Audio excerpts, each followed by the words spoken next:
Halo semuanya, selamat datang di Ujar Unpam Mengajar. Saya Dr. Surya Oktarina dan hari ini kita akan membahas tentang pengertian pertanggungjawaban. Ketika kita berbicara tentang hukum pidana, satu aspek penting yang harus dipahami adalah pertanggungjawaban pidana. Untuk memulai pelajaran ini, mari kita renungkan situasi berikut ini. Bayangkan seorang pengemudi yang mengendarai mobil dengan sangat cepat dan melanggar lampu merah yang kemudian menyebabkan kecelakaan. Pertanyaan yang muncul di benak kita adalah apakah pengemudi tersebut harus bertanggung jawab atas perbuatannya? Mengapa mereka bisa dianggap bertanggung jawab dan apa yang menjadikan suatu tindak sebagai tindakan pidana? Pertanggungjawaban pidana adalah dasar di mana seorang dapat dimintai pertanggungjawaban atas perbuatan pidana. Ini mencakup unsur kesalahan yang harus dibuktikan di pengadilan, seperti niat dan kesadaran atas tindakan yang dilakukan. Dalam proses hukum, jaksa harus membuktikan bahwa pada saat kejadian terdakwa memiliki kapasitas untuk mengerti bahwa perbuatannya salah menurut hukum dan bahwa mereka melakukan perbuatan tersebut dengan sengaja atau lalai. Tertarik bukan? Yuk kita simak pembahasannya sampai akhir.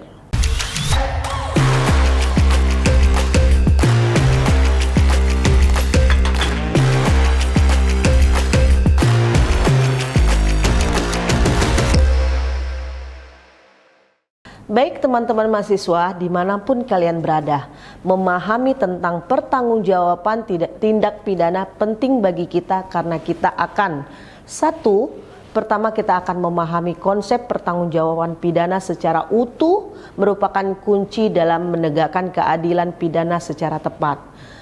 Pertama, memahami pengertian pertanggungjawaban pidana membantu kita mengerti bahwa pemidanaan tidak hanya berdasarkan pada perbuatan yang melanggar hukum, tetapi juga pada kelayakan seseorang untuk dimintai tanggung jawab atas perbuatannya. Kedua, pentingnya adalah kesalahan menjadi penanda bahwa tidak ada pidana tanpa kesalahan atau Genstrafsonderschuld, sehingga pelaku yang tidak memiliki niat jahat atau kelalaian yang dapat dipertanggungjawabkan tidak layak dihukum. Ketiga, adanya pelaku menegaskan bahwa hanya subjek hukum yang memenuhi syarat tertentu, baik secara usia maupun kondisi kejiwaan yang dapat dimintai pertanggungjawaban. Terakhir, memahami hubungan antara perbuatan dan kesalahan memungkinkan kita menilai apakah kesalahan tersebut benar-benar menjadi penyebab terjadinya perbuatan pidana, sehingga proses pemidanaan menjadi logis dan adil. Keempat unsur ini membentuk kerangka analisis penting dalam menentukan apakah seseorang patut dipidana atau tidak dalam sistem hukum pidana. Baik, penasaran dengan pembahasannya? Simak ya video ini sampai selesai. Teman-teman mahasiswa dimanapun berada, materi pertama kita akan membahas mengenai pertanggungjawaban pidana dalam hukum pidana.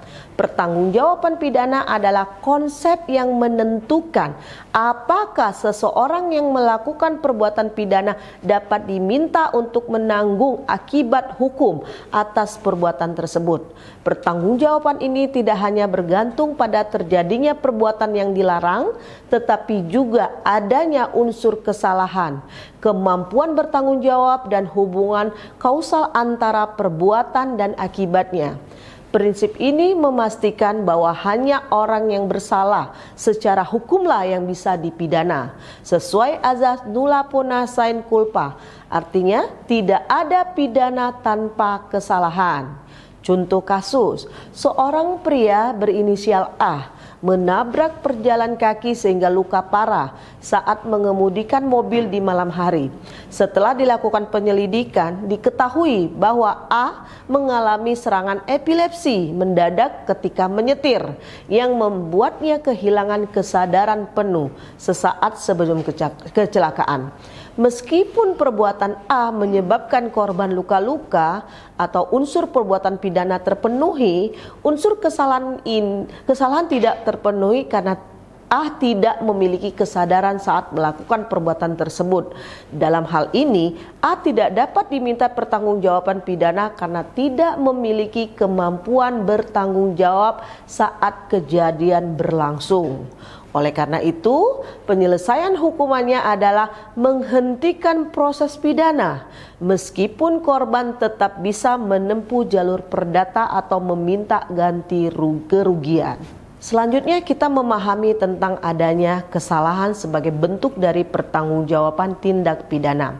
Dalam hukum pidana, adanya kesalahan merupakan unsur esensial dalam menentukan apakah seseorang dapat dimintai pertanggungjawaban pidana.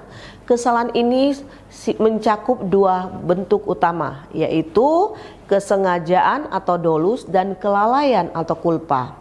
Tanpa adanya kesalahan, maka suatu perbuatan yang memenuhi unsur delik tidak dapat dikenai pidana.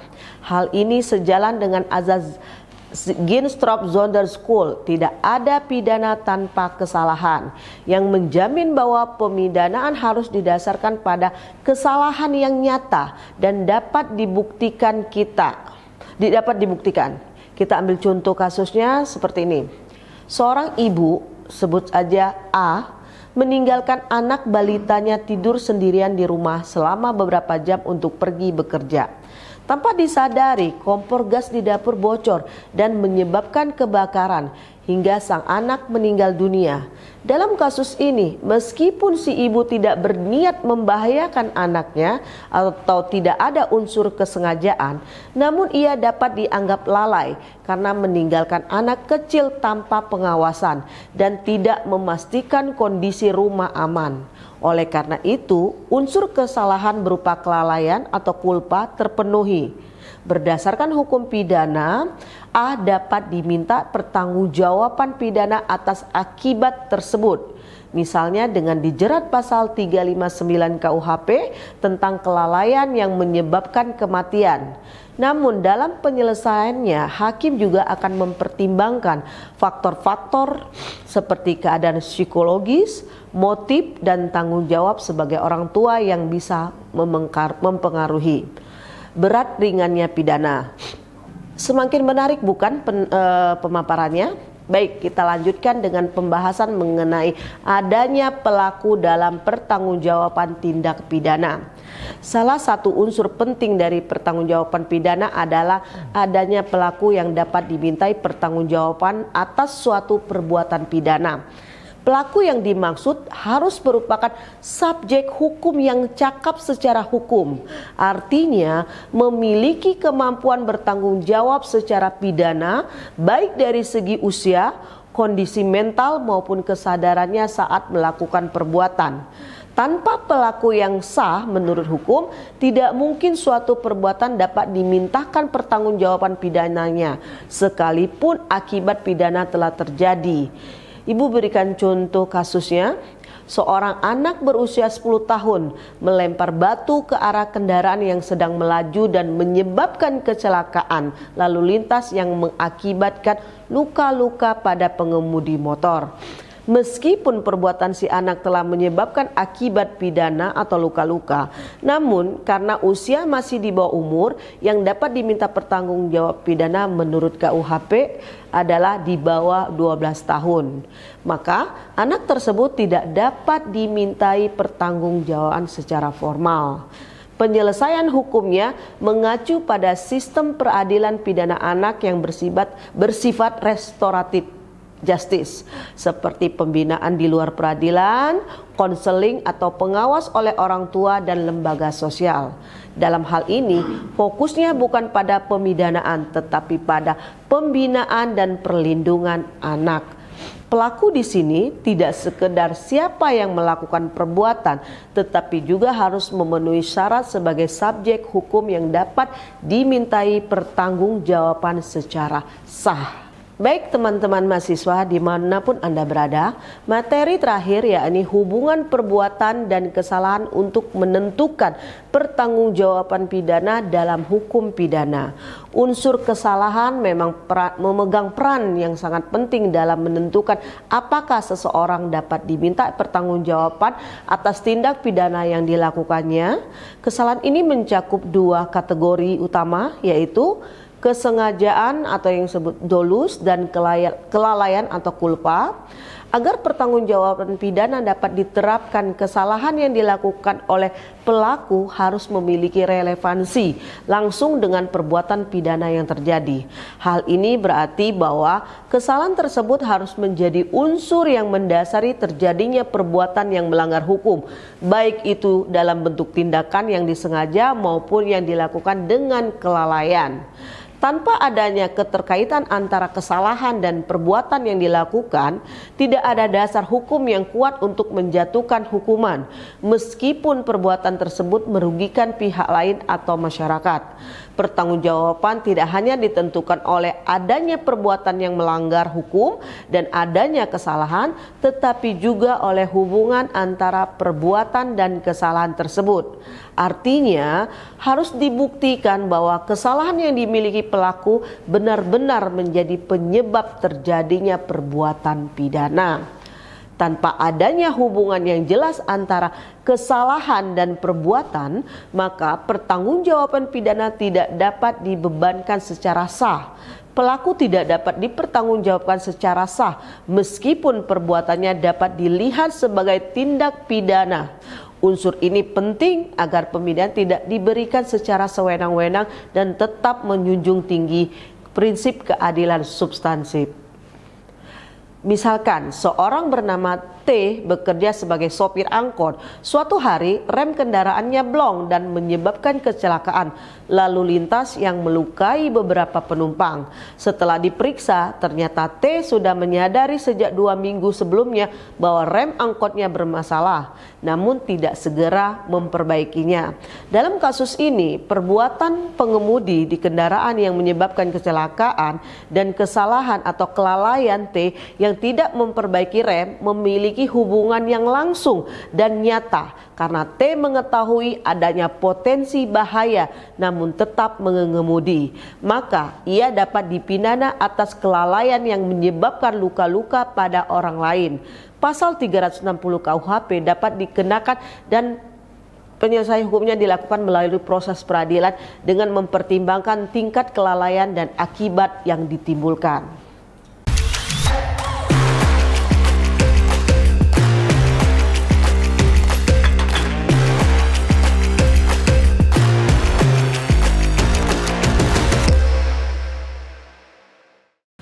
Baik teman-teman mahasiswa, tugas kalian adalah carilah satu contoh kasus nyata atau dapat dari putusan pengadilan, berita hukum atau jurnal yang berkaitan dengan tindak pidana, misalnya kecelakaan lalu lintas, penganiayaan, korupsi atau kelalaian medis. Analisis kasus tersebut dengan menjawab poin-poin berikut. 1. Siapa pelaku dan apa perbuatannya? 2. Apakah unsur perbuatan pidana terpenuhi? 3. Apakah pelaku memiliki kesalahan atau sengaja atau lalai? 4. Apakah pelaku memiliki kemampuan bertanggung jawab secara hukum? Dan 5. Bagaimana hubungan antara perbuatan dan kesalahan? Dan ke-6. Apakah pelaku dapat dimintai pertanggungjawaban pidana? Dan terakhir, jelaskan alasannya, sertakan pendapat pribadimu terkait keadilan dari putusan atau penyelesaian kasus tersebut. Baik teman-teman mahasiswa, kita simpulkan dari pembahasan di atas bahwa pemahaman tentang pertanggungjawaban pidana sangat penting dalam sistem hukum pidana karena ia menentukan siapa yang dapat dimintai pertanggungjawaban atas perbuatan melawan hukum. Pertanggungjawaban pidana terdiri dari beberapa unsur penting. Pertama, pengertian pertanggungjawab pidana menunjukkan bahwa pemidanaan hanya dapat dijatuhkan kepada seseorang yang dapat dipertanggungjawabkan secara hukum dengan mempertimbangkan adanya kesalahan. Kedua, adanya kesalahan merupakan unsur menentukan apakah pelaku bertindak sengaja atau dolus atau lalai atau culpa yang menjadi dasar untuk penjatuhan pidana. Dan ketiga, adanya pelaku yang memenuhi syarat sebagai subjek hukum yang cakap untuk dimintai pertanggungjawaban baik secara usia maupun secara mental. Dan keempat, hubungan antara perbuatan dan kelalaian menjelaskan bahwa kesalahan harus memiliki hubungan langsung dengan akibat yang ditimbulkan oleh perbuatan tersebut, sehingga pertanggungjawaban pidana dapat diterapkan secara sah. Jadi, pertanggungjawaban pidana tidak hanya bergantung pada terjadinya perbuatan pidana, tetapi juga pada keterkaitan antara perbuatan, kesalahan, pelaku, dan akibat yang ditimbulkan. Semoga pemaparan materi ini bermanfaat bagi teman-teman mahasiswa dan Anda lebih mudah memahami apa itu pertanggungjawaban pidana. Terima kasih sudah menonton. Jangan lupa like, komen, dan subscribe jika suka video ini. Sampai jumpa di video pembelajaran berikutnya. Wassalamualaikum warahmatullahi wabarakatuh.